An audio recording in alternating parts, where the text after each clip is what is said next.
सुनिए राम भजन, हनुमान चालीसा और भजन सारेगामा कारवां भक्ति पर।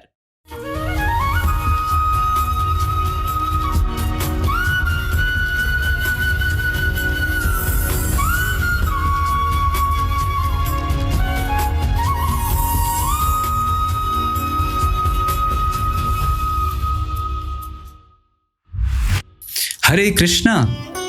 स्वागत है आपका कृष्णा की पाठशाला में, जहां भगवान श्री कृष्ण की लीलाएं हमें जीवन जीने का सही मार्ग दिखाएंगी।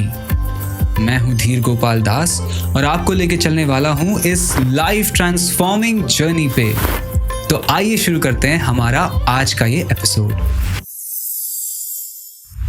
इमेजिन कीजिए कि आप एक ऐसी सिचुएशन में फंस गए हैं जहां से निकलने का कोई रास्ता आपको नजर नहीं आ रहा है।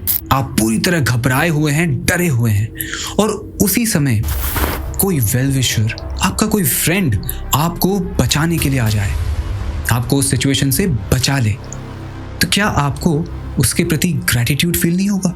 उसके प्रति कृतज्ञता का भाव नहीं आएगा? अरे हाँ, बिल्कुल आएगा। और ऐसा ही कुछ हुआ द्रौपदी की लाइफ में भी। महाभारत में द्रौपदी मैया के साथ हुई इस बड़ी दुखद घटना का वर्णन आता है। हस्तिनापुर की भरी सभा में द्रौपदी मैया को लज्जित करने का प्रयास किया गया। पांडव द्रौपदी को गैम्बलिंग में हार चुके थे, वो उनकी सहायता करने में असहाय थे। उस समय दुर्योधन, दुशासन, कर्ण, ये सब मिलकर द्रौपदी मैया का वस्त्र हरण करके उन्हें लज्जित करने का प्रयास करते हैं। द्रौपदी मैया हाथ जोड़कर विनती करती हैं, अपनी रक्षा की याचना करती हैं। बड़े बड़े वरिष्ठ जन जैसे धृतराष्ट्र, भीष्म पितामह, द्रोणाचार्य, कोई भी उनकी सहायता के लिए आगे नहीं आता। फिर द्रौपदी ये समझ जाती हैं कि ना तो कोई और उनकी सहायता करेगा, ना वो स्वयं अपनी रक्षा कर सकती हैं। और उस समय वो भगवान श्री कृष्ण को याद करती हैं। वो अपने दोनों हाथ ऊपर उठा के भगवान श्री कृष्ण को पुकारती हैं, हे कृष्ण, हे गोविंद, हे माधव, कृपया मेरी रक्षा कीजिए। और उसी समय भगवान श्री कृष्ण द्रौपदी मैया की पुकार सुन के उनकी रक्षा के लिए प्रकट होते हैं। द्रौपदी मैया को वो अनलिमिटेड वस्त्र प्रदान करके उनकी लाज रख लेते हैं। जी हाँ, जब द्रौपदी भगवान को पूरे हृदय से पुकारती हैं तो भगवान को भी उनकी सहायता के लिए आना पड़ता है।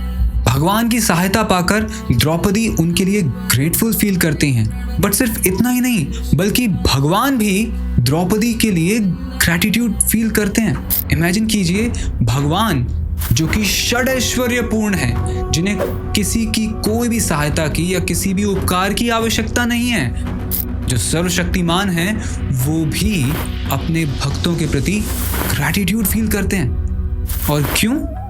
जब भी कोई भक्त उन्हें थोड़ी सी भी सेवा कर दे, सिर्फ उनका नाम ही पुकार ले, उसी से भगवान इतने प्रसन्न हो जाते हैं और अपने भक्त के प्रति कृतज्ञ हो जाते हैं।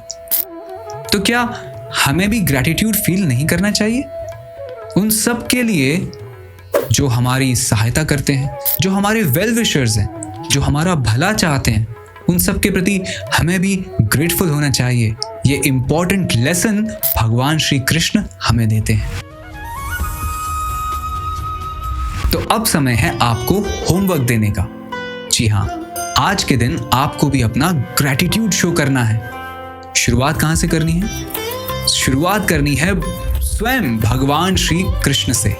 जी हाँ, भगवान से ही तो हमें सब कुछ मिलता है। सारी हमारी एबिलिटीज, सारी स्ट्रेंथ, सारी इंटेलिजेंस हमें भगवान से ही प्राप्त होती है। तो क्यों ना हम सबसे पहले उनको अपना ग्रैटिट्यूड शो करें। और कैसे कर सकते हैं? बहुत सिंपल है, सिर्फ उनका नाम चैंट करके। तो आइए मेरे साथ भगवान को अपना ग्रैटिट्यूड शो कीजिए। लेट अस चैंट टुगेदर, हरे कृष्णा कृष्ण कृष्ण हरे हरे, हरे राम राम राम हरे हरे। और अब आपको 3 ऐसे लोगों को अपना ग्रैटिट्यूड शो करना है जिन्होंने कभी आपकी कोई सहायता की हो या आपके लिए कुछ अच्छा किया हो। तो आज की हमारी कृष्णा की पाठशाला में हमने भगवान कृष्ण से सीखा gratitude.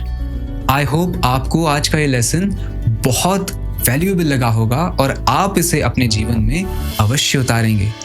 Thank you very much. हरे कृष्णा।